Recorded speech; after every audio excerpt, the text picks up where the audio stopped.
GS news YouTube channels లో మీ వ్యాపార ప్రకటనల కోసం ఈ నంబర్కి కాల్ చేయండి.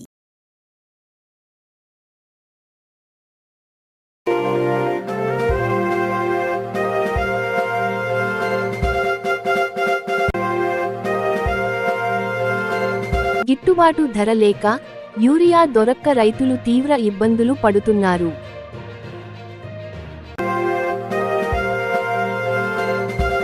కూటమి నాయకుల రైతులకు పార్టీలు ఆపాదించడం కరెక్ట్ కాదు.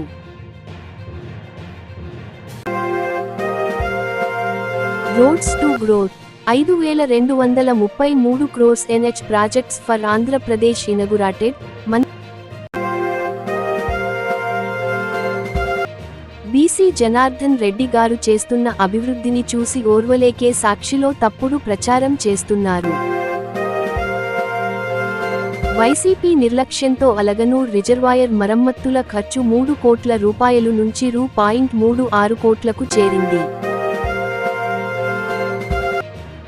బాక్సింగ్ అసోసియేషన్ రాష్ట్ర కార్యవర్గ సభ్యుడిగా ఎన్నికైన ఫయాజ్ అన్నదాతలను ఆదుకోండి, పంట సాగుకు సరిపడా ఎరువులను అందించండి. మాజీ MLA Shilpa Ravichandra Kishore Reddy. Nandyal market yard chairman Guntupalli Haribabu గారిని ఘనంగా సన్మానించిన టీడీపీ నాయకులు, అభిమానులు.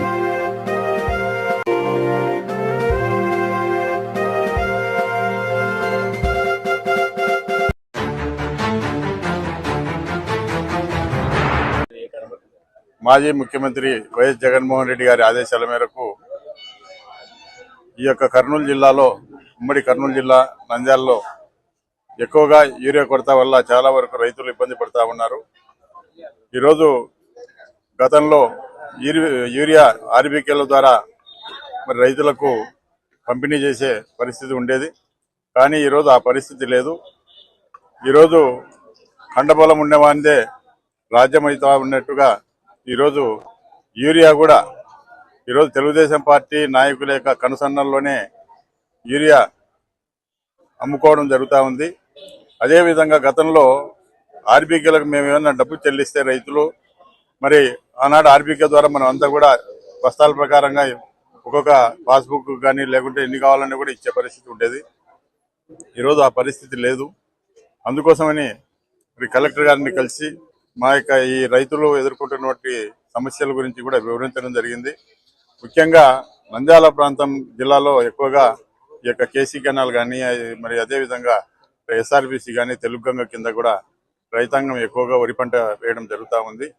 మరి ఈ రాష్ట్రంలోనే ఎక్కువగా వరి పండించే జిల్లాలో నంద్యాల కూడా మొదటి స్థానంలో ఉంది. కాబట్టి ఇక్కడ యూరియా కూడా చాలా వరకు రైతులకు అవసరం ఉంది. మరి అవసరం ఉన్నప్పుడు రైతులకు యూరియా కూడా మరి ఇవ్వకుండా ఈరోజు ప్రభుత్వం మరి రైతుల యొక్క కడుపు కొడతా ఉంది. ఎందుకంటే ఈరోజు ఇప్పటికే రైతులు చాలా విధాలుగా ఈరోజు గిట్టుబాటు ధర లేక చాలా వరకు నష్టపోవడం జరిగింది. మరి గోరు చుట్టుపై రోకలు పోటు అన్నట్టుగా ఈరోజు ఈ ప్రభుత్వం మరి చేస్తూ ఉంది. కాబట్టి మేము కలెక్టర్ గారికి వెళ్ళి ఇక్కడ జరుగుతున్నటువంటి పరిస్థితులు, ముఖ్యంగా ఈ యొక్క నంద్యాల ప్రాంతం కానీ, ఆళ్లగడ్డ కానీ, బనగానపల్లి కానీ, నందికొట్కూరు కానీ, ఆత్మకూరు కానీ, ఈ ప్రాంతాల్లో మరి జరుగుతున్నటువంటి పరిస్థితులు, ఈరోజు తెలుగుదేశం పార్టీ కార్యకర్తలు లారీలు ఎక్కి ఆ యొక్క ఎవరైతే టీడీపీ రైతులు ఉన్నారో వాళ్ళకు మాత్రమే ఇవాళ వైసీపీ రైతులకు ఎలాంటి పరిస్థితి ఒక బస్తా కూడా ఇవ్వము అని ఒక హుకుం జారీ చేస్తా ఉన్నారు. మరి మేము అధికారుల మీద ఒత్తిడి తీసుకొచ్చి మేము డబ్బు కట్టినాము, మాకు కూడా ఇవ్వాలి కదా, మేము కూడా రైతులమని చెప్పి ఎంత రిక్వెస్ట్ చేసుకున్నా కూడా వాళ్ళను కూడా అధికారులను కూడా బూతులు తిడతా ఉన్నారు. ఈరోజు వాళ్ళు కూడా మేము చెల్లు పెట్టి వెళ్ళిపోతాం, మేము ఇక్కడ ఉద్యోగాలు చేయలేమనే పరిస్థితి వస్తూ ఉంది. కాబట్టి ఇవన్నీ కూడా కలెక్టర్ గారి దృష్టికి తీసుకురావడం జరిగింది. కలెక్టర్ గారి మీద దీని మీద చర్యలు తీసుకుంటాము. మరి రాబోయే రోజుల్లో ఇటువంటి పరిస్థితి ఉండదు. ఖచ్చితంగా ప్రతి ఒక్కరికి కూడా యూరియా మరి రైతులకు అందరికీ పాస్బుక్ల ప్రకారంగా ఇస్తామని చెప్పి కలెక్టర్ గారు కూడా హామీ ఇవ్వడం జరిగింది.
వైఎస్ఆర్సీపీ నాయకుల నోటి నుంచి కాదు, సాక్షాత్ చంద్రబాబు నాయుడు గారే చెప్పారు నిన్న. నేను చంద్రబాబు నాయుడు గారి ప్రభుత్వం ఉన్నంత వరకు రైతులకి భరోసా ఉండదు, ఉండబోదు అని చెప్పేసి చాలా స్పష్టంగా చెప్పడం జరిగింది. ఎవరైతే అన్నదాత సుఖీ భవ, దీంతో ఆగదు. అన్నదాతకు నేను భరోసా ఇస్తున్నా, చంద్రన్న ఉన్నంత వరకు మా రైతుకి భరోసా లేదు, ఉండదు, ఉండబోదు. మనసులో లేకపోతే ఆ మాటలు అనాల్సిన పని లేదు. ఆ మాటలు అంత గట్టిగా రైతన్నల ముందే చెప్పగలిగినారంటే నిజంగా ఆయన ధైర్యానికి హ్యాట్స్ ఆఫ్. ఈరోజు రైతన్నల పరిస్థితి, జగన్మోహన్ రెడ్డి గారు 5 సంవత్సరాల పరిపాలనలో పెట్టుబడి నిధిలాగా రైతు భరోసా ఇచ్చేవారు. ఏడాదికి 13,500 4 సంవత్సరాల పాటు ఇస్తామని చెప్పి 5 సంవత్సరాలు ఇచ్చిన ఘనత గత ప్రభుత్వానిది.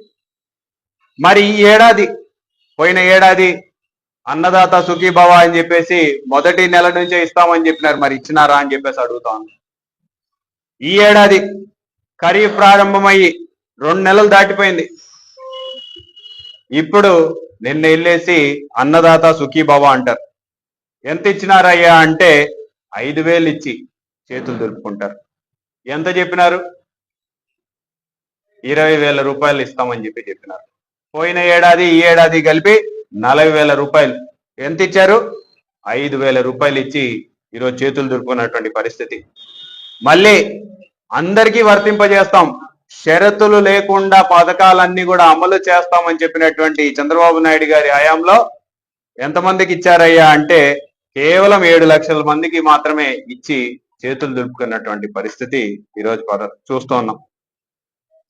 మొదటి ఏడాది రైతు భరోసాని పూర్తిగా ఎగ్గొట్టడమే కాకుండా కనీసం వాళ్ళకి మద్దతుగా నిలుస్తున్నారా అంటే ఈరోజు రాష్ట్ర వ్యాప్తంగా జరుగుతున్నటువంటి యూరియా పరిస్థితి కావచ్చు, కొరత కావచ్చు, ఎరువుల సబ్సిడీ పైన ఎక్కడా కూడా సర్కారు అందించే పరిస్థితిలో కనపడటం. గతంలో రైతు భరోసా కేంద్రాల ద్వారా విత్తనాలు ఇచ్చేవాళ్ళు, యూరియా ఇచ్చేవాళ్ళు, ఎరువులు ఇచ్చేవాళ్ళు, అన్ని సప్లై చేసే పరిస్థితిని ఈ రోజు పూర్తిగా నిర్వీర్యం చేసినటువంటి పరిస్థితి మనకు కనపడుతోంది. ఎరువుల కోసం రాష్ట్ర వ్యాప్తంగా అన్నదాతలందరూ కూడా రోడ్డు మీడికి రావచ్చిన పరిస్థితులు కనపడుతున్నాయి. గతంలో గత 5 సంవత్సరాలలో ఎప్పుడు కూడా క్యూ లైన్ లో రైతన్నలు నిల్చొని ఎరువుల కోసం ఎదురు చూసిన పరిస్థితి లేదు. వాళ్ళ ఊర్లో రైతు భరోసా కేంద్రం దగ్గర నుంచి బ్రహ్మాండంగా రిజిస్టర్ చేసుకోవడం, దానికి తగ్గట్టుగా ఎరువుల్ని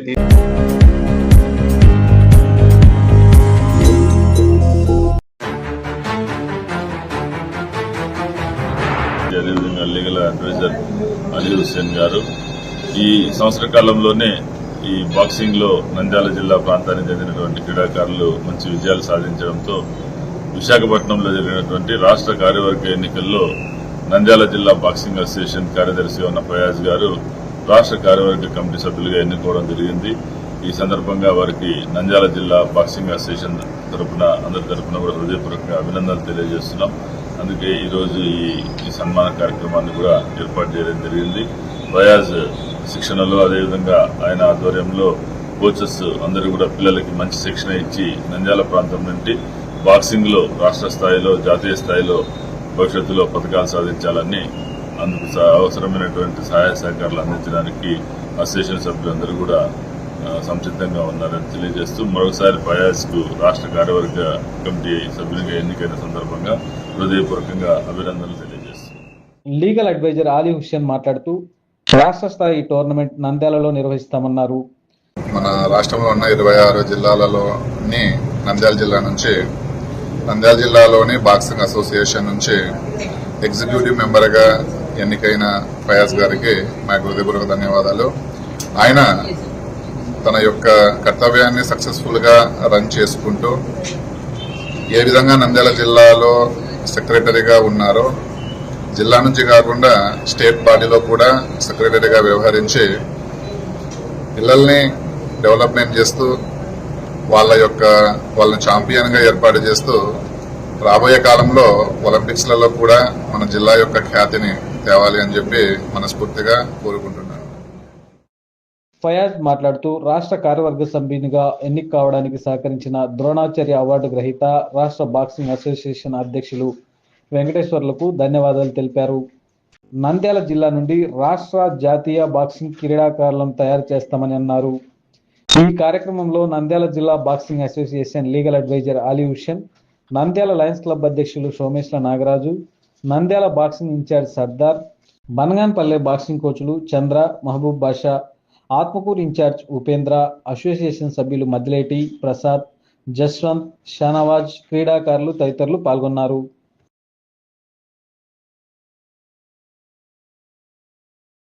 మన నంద్యాల జిల్లా బాక్సింగ్ అసోసియేషన్ జిల్లా కార్యదర్శిగా నేను ఎన్నికైన గత సంవత్సరం నుంచి బాక్సింగ్లో మంచి ఫలితాలు సాధించిన తర్వాత విశాఖపట్నంలో జరిగిన స్టేట్ ఎలక్షన్స్లో బాక్సింగ్ ఎలక్షన్స్లో నన్ను ఎగ్జిక్యూటివ్ మెంబర్గా కార్యవర్గ సభ్యుడిగా ఎన్నుకోవడం జరిగింది. అలా ఎన్నుకున్న తర్వాత ఈరోజు నా కుటుంబ సభ్యులు, బాక్సింగ్ కుటుంబ సభ్యులందరూ కలిసి నన్ను ఈరోజు సమావేశపరిచి సన్మానం చేసినందుకు రవికృష్ణ సార్ గారికి, అలాగే అడ్వైజర్ అలీ హుస్సేన్ గారికి నా యొక్క ప్రత్యేక ధన్యవాదాలు.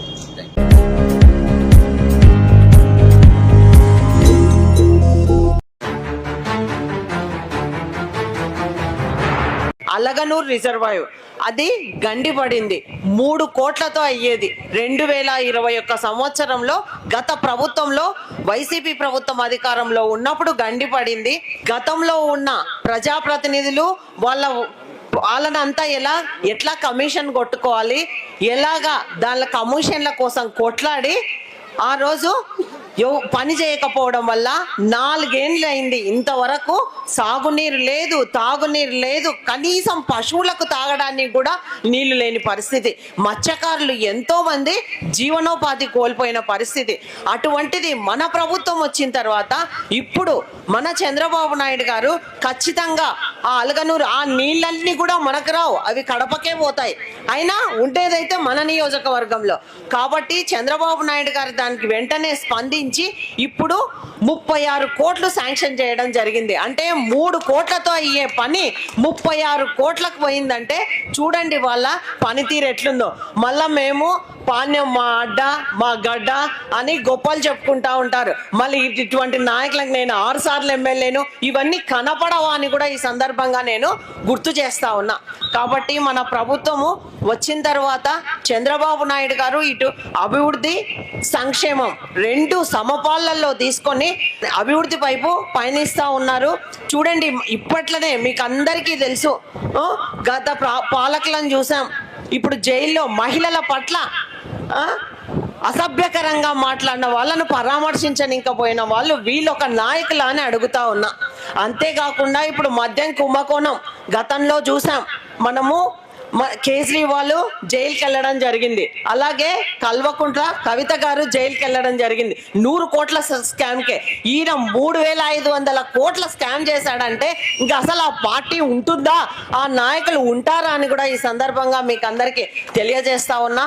కాబట్టి తప్పకుండా తెలుగుదేశం పార్టీ కూటమి ప్రభుత్వంలో మన రాష్ట్రంని ఫస్ట్ దేశంలోనే నంబర్ 1 రాష్ట్రంగా తీర్చిదిద్దాలన్న ఉద్దేశంతోనే చంద్రబాబు నాయుడు గారు ఎన్నో దేశాలు తిరిగి మొన్ననే సింగపూర్ పర్యటన కూడా వెళ్ళి రావడం జరిగింది. మా రాష్ట్రానికి రండి, పెట్టుబడులు పెట్టండి, ఇక్కడ ఎంతో మందికి ఉద్యోగ ఉపాధి అవకాశాలు కల్పించండి అని కోరడం జరిగింది.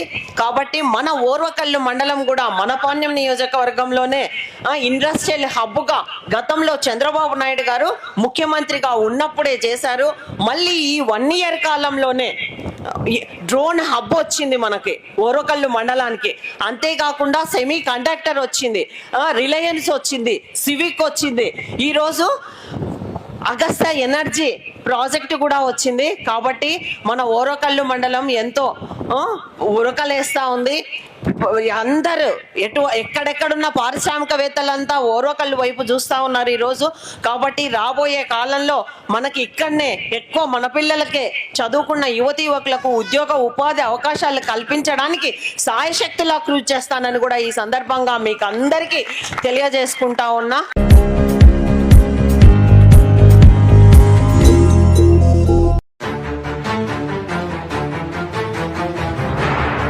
మరి ఈ సందర్భంగా సుపరిపాలన తొలి అడుగు అనే కార్యక్రమం మన ముఖ్యమంత్రి గారు చంద్రబాబు నాయుడు గారి ఆదేశాల మేరకు ఈరోజు రాష్ట్ర మొత్తం సుపరిపాలన ప్రోగ్రాం జరుపుకోవడం జరుగుతుంది. కూటమి ప్రభుత్వంలో చంద్రబాబు నాయుడు నాయకత్వంలో ఈరోజు రాష్ట్ర ప్రజలందరూ చాలా సంతోషంగా ఉన్నారు. ముఖ్యంగా ఈ బనియానపల్లి నియోజకవర్గంలో మన ప్రియతమ నాయకుడు బీసీ జనార్దన్ రెడ్డి గారు ఎమ్మెల్యేగా గెలిచి, అలాగే ఈ రాష్ట్రం మంత్రివర్గ కూడా సంవత్సరం కాలం దాటింది. మరి ఈయన పరిపాలనలో చాలా అద్భుతంగా ప్రజలు సంతోషంగా ఉన్నారు. ఎంత సంతోషంగా ఉన్నారంటే అభివృద్ధి పరుగులు తీస్తుంది ఈ నియోజకవర్గంలో. ఒక్క రోడ్లు ఒక్కటే కాదు, డ్రైనేజ్ వ్యవస్థ కావచ్చు, కొత్తగా గ్రామాల్లో సీసీ రోడ్లు కావచ్చు, పట్టణంలో పరిశుభ్రత కావచ్చు, అలాగే ప్లాస్టిక్ నిరంతర విషయంలో కావచ్చు, చాలా అభివృద్ధి చాలా ముందడుగులో వెళ్తున్నారు. మరి ఈ నియోజకవర్గంలో ఈ కూటమి ప్రభుత్వం తరఫున తల్లి కొందరం నుంచి 52,000 మందికి లబ్ధిదారులకు వచ్చారు. తర్వాత దీపం పథకం కింద 68,000 మంది పైసలకు వాళ్ళకి ఈరోజు లబ్ధి పొందుతున్నారు. ముఖ్యంగా ఎన్టీఆర్ భరోసా పెన్షన్ల కింద దగ్గర ఇప్పటివరకు 36,920 మంది పెన్షన్ లబ్ధిదారులు ఉన్నారు. ఇవి కాక కొత్తగా 426 విడో పెన్షన్లు నిన్న మొన్న రోజు శాంక్షన్ చేసి అందరికీ అర్హులందరికీ ఇవ్వడం జరిగింది. మరి ఈ రోజు ముఖ్యంగా ఈరోజు ఆగస్టు 2వ తారీఖు రైతుల ఆనందానికి అవధులు లేవు. ఎందుకంటే అన్నదాత సుఖీభవ అనే ఒక కార్యక్రమంలో సూపర్ 6 లో భాగంగా అన్నదాత సుఖీభవ కార్యక్రమంలో ఈరోజు ముఖ్యమంత్రి చంద్రబాబు నాయుడు గారు ఈ సంక్షేమ కార్యక్రమం ప్రారంభించడం జరిగింది. దీంట్లో 40,000 పైచులకు రైతులకు లబ్ధిదారులుగా ఈరోజు 7,000 రూపాయలు వాళ్ళ అకౌంట్లో జమ చేయడం జరిగింది. ఈ 7,000 రూపాయల మొత్తం 20,000 రూపాయలు అయితే 3 విడతలుగా ఈరోజు స్టేటు మరియు కేంద్ర ప్రభుత్వం పిఎం కిసాన్ కలిపి మొత్తం 3 విడతలుగా రైతుల అకౌంట్లో పడుతుంది. దాంతో 7,000 రూపాయలు ఈరోజు పడినాయి. దీంట్లో 5,000 రూపాయలు స్టేట్ గవర్నమెంట్, 2,000 రూపాయలు సెంట్రల్ గవర్నమెంట్ తరఫున ఈరోజు రైతులందరికీ పొలాల ఖర్చుల కోసం ఇవ్వడం జరిగింది.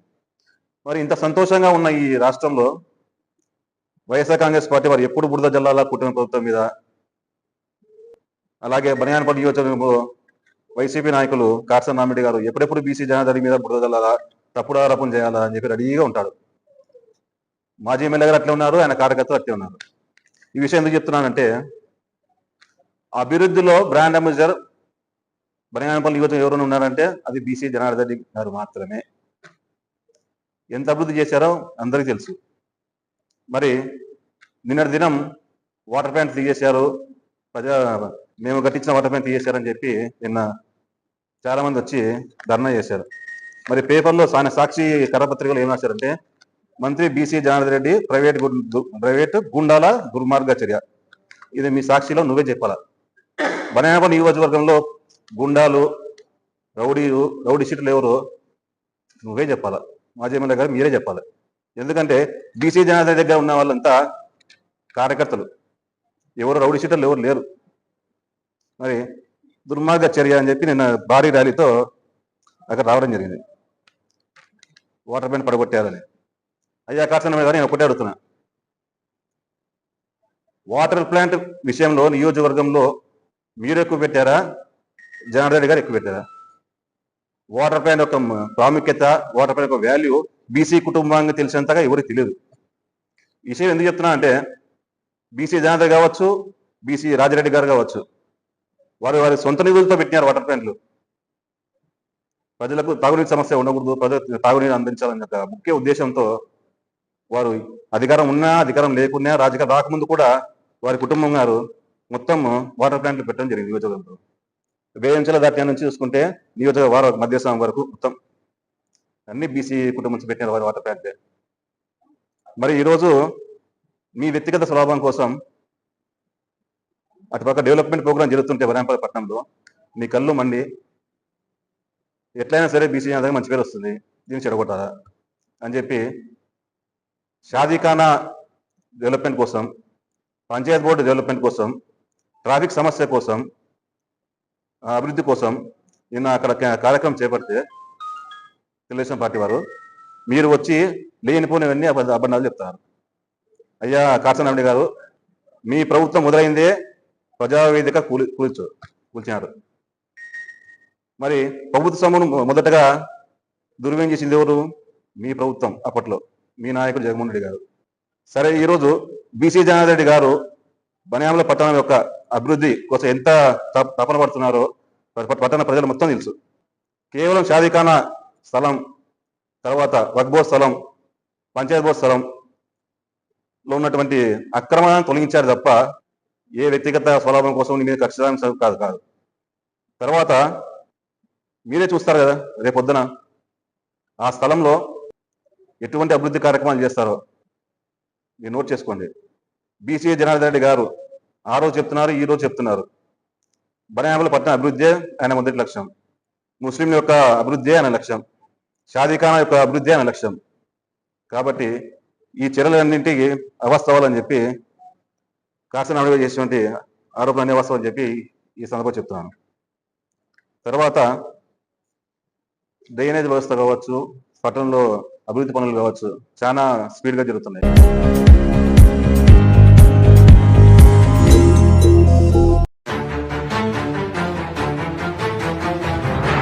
I heartily welcome to Honorable Indian Minister for Road and Building and Transport and Highways, Sri Nitin Gadkari ji, Honorable Chief Minister of Andhra Pradesh, Sri Nara Chandrababu Naidu garu, Honorable Deputy Chief Minister Sri Pavan Kalyan garu, అదే విధంగా వేదిక మీద ఉన్నటువంటి కేంద్ర మంత్రులు, ఎమ్మెల్యేలు, ఎంపీలు, party senior నాయకులు, అదేవిధంగా బీజేపీ సభ్యులందరికీ కూడా, ఇక్కడికి వచ్చేటువంటి సభ్యులందరికీ కూడా నా హృదయపూర్వక నమస్కారాలు తెలియజేసుకుంటా ఉన్నాను. గౌరవ మంత్రివర్యులు తమరు మా ఆహ్వానం మేరకు విజయవాడకు విచ్చేసి ఆంధ్రప్రదేశ్లో 185 కిలోమీటర్ల మేర 2380 కోట్ల విలువైన 27 ప్రాజెక్టులను సంబంధించి భూమి పూజ కార్యక్రమం, అలాగే 87 కిలోమీటర్ల మేర 2852 కోట్ల విలువైన 2 ప్రాజెక్టుల ప్రారంభోత్సవాలు పాల్గొనడం రాష్ట్ర ప్రజలకే కాదు, మాకు, మా రాష్ట్ర ప్రభుత్వానికి కూడా గర్వకారణం. ఈ రోజు మొత్తం 5233 కోట్ల విలువైన ప్రాజెక్టులు ప్రారంభించడం ద్వారా ఆంధ్రప్రదేశ్ అభివృద్ధి పట్ల కేంద్ర ప్రభుత్వం చూపుతున్న నిబద్ధతకు ప్రతిగా నిలుస్తుంది. గౌరవ మంత్రివర్యులు మీ దృష్టికి, మీ దూరదృష్టి, నిరంతర కృషి, వినూత్న ఆలోచనల ఫలితంగా దేశంలో నేషనల్ హైవే వ్యవస్థ పూర్తిగా సరికొత్త రూపాన్ని సంతరించుకుంది. 2014-15 నాటికి దేశంలో జాతీయ రహదారుల అభివృద్ధి పనులు రోజుకు 12 కిలోమీటర్ల రేటుతో సాగితే ఇప్పుడు రోజుకు 37 కిలోమీటర్లకు చేరింది. దేశంలో మౌలిక సదుపాయాల అభివృద్ధికి మీరు అందిస్తున్న మార్గ నిర్దేశకత్వం నిదర్శనం. ఇది దేశ అభివృద్ధి పట్ల మీరు చూపిస్తున్న కృషికి ప్రత్యక్ష సాక్ష్యం. గౌరవ ముఖ్యమంత్రి వారి చొరవతో మీరు మా రాష్ట్రానికి ఇచ్చిన గొప్ప మద్దతు సహకారం వల్లే 2014 నాటికి 4190 కిలోమీటర్ల నేషనల్ హైవే నెట్వర్క్ ఉంటే ఈ రోజు 8744 కిలోమీటర్లు విస్తరించడానికి కారణమైంది. రాష్ట్రంలో రోడ్ల నాణ్యత ప్రమాణాల విషయంలో ఎక్కడా కూడా రాజీ పడవద్దని మా గౌరవ ముఖ్యమంత్రి శ్రీ నారా చంద్రబాబు నాయుడు గారు ఎప్పుడు పదే చెప్తూ ఉంటారు. అలాగే రోడ్ల నిర్మాణంలో ఎప్పటికప్పుడు కొత్త టెక్నాలజీలతో అధునాతన రోడ్లను ఏర్పాటు చేయాలని ఎప్పుడు చెబుతూ ఉంటారు. దానిలో భాగంగానే ఇటీవలే డేనిస్ ఫైబర్ టెక్నాలజీతో పైలట్ ప్రాజెక్టుగా చేయడం జరిగింది సార్. అలాగే త్వరలో తిరుపతి ప్లాస్టిక్ మిశ్రమంతో రోడ్డు నిర్మాణం చేపట్టబోతున్నాము. త్వరలోని స్టీల్ స్లాగ్ తో కూడా వైజాగ్ పరిసర ప్రాంతాల్లో రోడ్ల నిర్మాణం చేపట్టబోతున్నాం సార్. అదే సమయంలో కేంద్రంలో ఎన్డీఏ ప్రభుత్వం అధికారంలో ఉన్న సమయంలో రాష్ట్రంలో జాతీయ రహదారులు ఎక్కువ ప్రాధాన్యత కల్పించారు. ముఖ్యంగా గౌరవ కేంద్ర మంత్రి శ్రీ నితిన్ గడ్కరీ గారు నేషనల్ హైవేల అభివృద్ధిలో చూపుతున్న చొరవ దేశంలో 4 దిశల భారీ ఎత్తున జాతీయ రహదారులు విస్తరించేందుకు ఆయన పడుతున్న తపన గురించి గౌరవ ముఖ్యమంత్రి చంద్రబాబు నాయుడు గారు పదే మాతో చెబుతూ ఉంటారు. ప్రస్తుతం జరుగుతున్న నేషనల్ హైవే ప్రాజెక్టులు 2026 డిసెంబర్ నాటికి పూర్తి చేస్తాం. రాష్ట్రంలో ప్రస్తుతం 76,856 కోట్లతో 3483 కిలోమీటర్ల మేర 144 జాతీయ రహదారులను అభివృద్ధి పనులు జరుగుతున్నాయి. గత ఏడాది 24-25లో 11,622 కోట్లతో 546 కిలోమీటర్ల 22 జాతీయ రహదారి పనులు పూర్తి చేయడం జరిగింది. ఈ ఏడాది 25-26లో 47,788 కోట్లతో 1,186 కిలోమీటర్ల మేర 46 జాతీయ రహదారుల అభివృద్ధి పనులు NHI అండ్ మోర్త్ ఆధ్వర్యంలో పూర్తి చేయడమే లక్ష్యంగా పనిచేస్తున్నాం. Sir, there are few issues we would like to bring to your kind notice. The government of Andhra Pradesh has already submitted the list of 55 important roads covering length of 5,173 kilometers for conversion of the national highways. In view of the importance of connecting industrial nodes, economic zones, sedge and place of tourist importance, the proposal for conversion of national highways may kindly be accorded in a phased manner as per the policy of MORTH. We have submitted proposals worth of 12,000 crores under MORTH and rupees of 35,000 crores under NHAI for the annual plan of 25-26. We humbly requested your cooperation in the regard and request you, your kind self, to take the initiative for the sanction of the project submitted in the annual plan of 25-26. Sir, you would like to highest some initiative take up by our state government under the dynamic leadership of our Honorable Chief Minister and visionary leader of our monitoring the National Highways project. Our Honorable Chief Minister has given top priority for the clearance of land acquisition and forest issues of National Highways and the really timely grounding of the NH projects. In the state of, he is also continually monitoring with the executing agencies of the project for resolving their issues and at the same time fixing the timelines for the completion of the project. Our Honorable Chief Minister has also formed a task force committee, first time in the country, fiercely resolve the issues of raising the land acquisition, forest, mining and shipping of the utilities and national highways to ensure the timely grounding of the national project. I once again thank you, sir, from accepting our invitation and coming from inauguration the national highway projects, and people of Andhra Pradesh are very for moment, sir. We are humbly request your continued support and acknowledgement to our state of Andhra Pradesh. Thank you, sir. Jai Hind.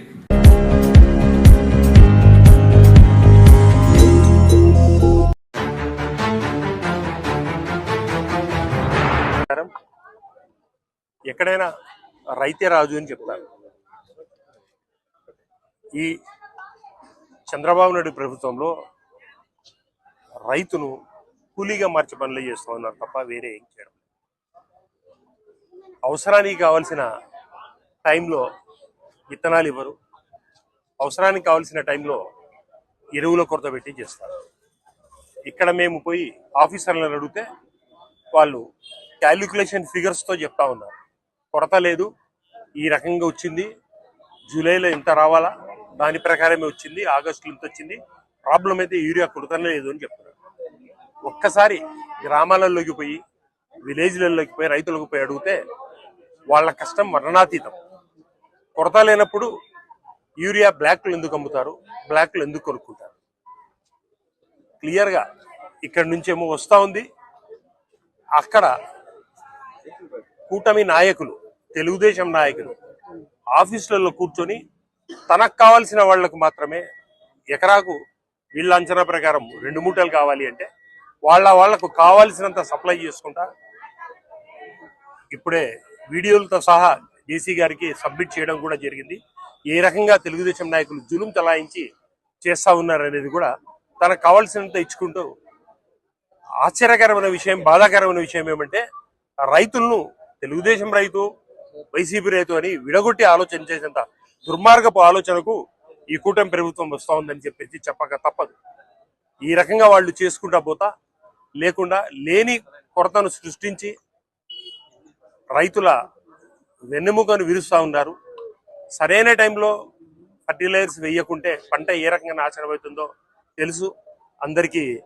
ఇక్కడ ఉండే వాళ్ళంతా రైతులే కాబట్టి అందరికీ తెలుసు. ఈ రకంగా ఆంధ్ర రాష్ట్రం అంతా జరుగుతూ ఉంది. కాబట్టి మా నాయకుడు జగనన్న ఆదేశాల ప్రకారము మేమందరము నంద్యాల జిల్లా వాసులమందరము కలిసి జేసీ గారికి దీని మీద తగు చర్యలు తీసుకోమని చెప్పేసి రిక్వెస్ట్ చేయడం జరిగింది. వాళ్ళు తక్షణమే ఇమ్మీడియట్గా, ఎందుకంటే ఒక 10-15 రోజులు చేసినా కూడా రైతులు బాగా నష్టపోతారు కాబట్టి ఇమ్మీడియట్గానే చర్యలు తీసుకోమని చెప్పేసి మేమందరం అడగడం చెప్పింది. వాళ్ళైతే చర్యలు తీసుకుంటామని చెప్పారు. మేమెప్పుడు రైతుల పక్షాన న్యాయం పక్షాన ఉంటామని చెప్పేసి మరొకసారి తెలుపుకుంటూ సెలవు తీసుకుంటాం. నమస్కారం.